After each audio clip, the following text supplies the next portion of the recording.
Olá, meu nome é João Vitor Dantas da Silva e hoje eu vim apresentar o trabalho 2 de projeto e desenvolvimento de software sobre aplicações de metodologias ágeis, e o artigo que eu escolhi foi Kanban, o ágil, o adaptativo, introduzindo o Kanban na equipe ágil. O autor desse artigo é o Flávio Mariotti. Ele é especialista em engenharia e arquitetura de software e foi pós-graduado pelo Instituto de Pesquisa Avançada de Tecnologia, IBTA. Além disso, ele fez bacharel em Sistemas de Informação pela UniUB e é técnico em processamento de dados pela FEB. Bom, do que se trata esse artigo, né? Esse artigo ele tem o objetivo de fazer uma abordagem breve do que é o modelo Kanban e apresentar o sistema e explicar suas principais propostas, né? Além disso, ele tem a ideia de tentar entender como que um sistema tão simples de gerenciamento de tarefas ele pode fazer uma diferença tão grande na qualidade dos resultados de uma empresa. Bom, o que é o sistema Kanban, né? O nome Kanban ele tem origem japonesa e ele pode ser traduzido como algo como sinal ou cartão, né? E o nome Kanban ele surgiu dos sistemas de cartões que eram usados lá nas indústrias de produção, que tinham como finalidade o gerenciamento de fluxo de trabalho, né, através da organização de desenvolvimento.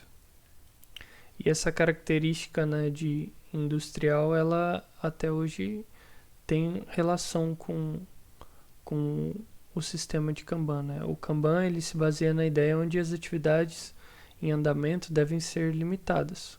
Cada item novo ele pode ser iniciado quando o item em andamento ele é finalizado. Essa característica de limitação é uma das coisas mais importantes do sistema Kanban. O número de atividades ou cartões que estão dentro de circulação dentro do sistema de Kanban, ele informa qual é a capacidade máxima do sistema, né? Esse conceito ele vai de encontro com outra característica importante do Kanban, que é o ato de você puxar uma tarefa, né?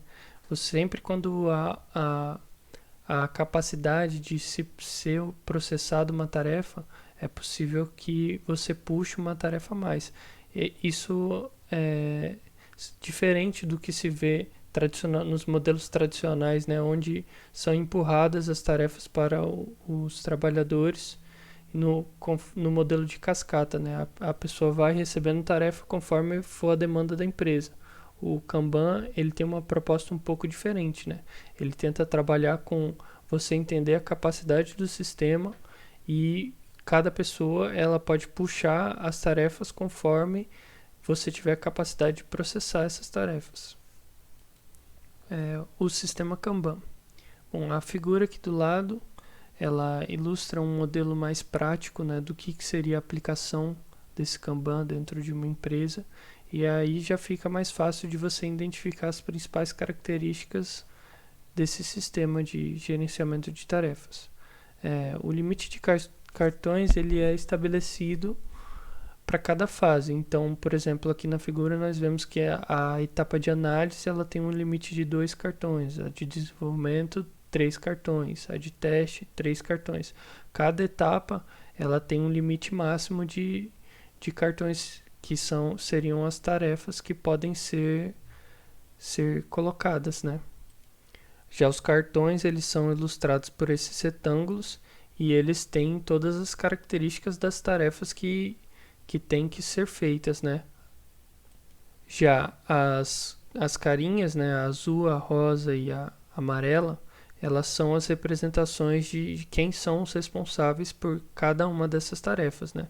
As tarefas elas são distribuídas no quadro e você tem uma forma de visualização bem mais prática, né, do que está acontecendo, do fluxo de trabalho da empresa, quem é responsável por cada tarefa, quantas tarefas estão em análise, quantas estão em cada etapa da produção, né? Isso facilita a visualização, principalmente de todo mundo da equipe. Cada um da equipe sabe quem está responsável pelo quê e fica mais fácil, né, de você entender o fluxo, o que está acontecendo e os gargalos que vão aparecendo dentro dos processos da empresa, né? Bom, sendo assim, o autor ele pode resumir em 3 etapas principais o que seria a aplicação do Kanban.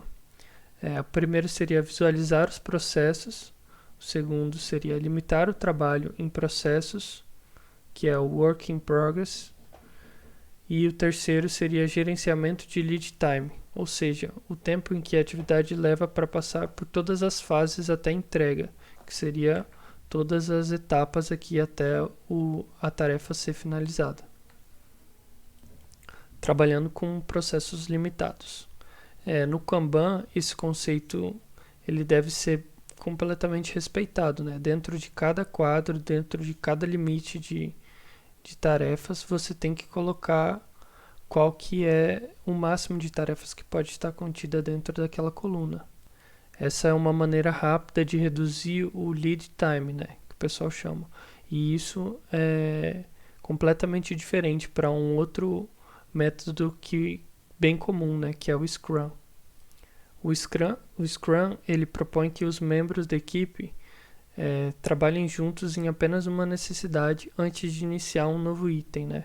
Já no Kanban, essa necessidade ela é aplicada de forma implícita e explícita, definindo um limite de número de itens que devem estar em andamento em cada etapa. Ao limitar essa quantidade de itens em andamento, a equipe, por consequência, é forçada a colaborar com a solução dos outros itens que estão lá dentro do quadro.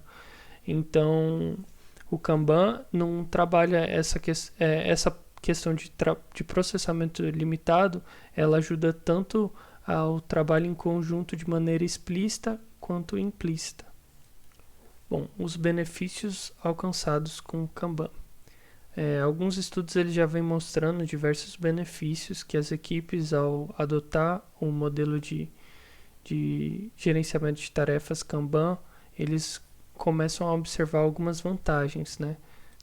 Como todo mundo começa a ter acesso e começa a visualizar como as tarefas estão sendo distribuídas e essas tarefas são limitadas, por consequência, a equipe ela começa a encontrar os gargalos, né?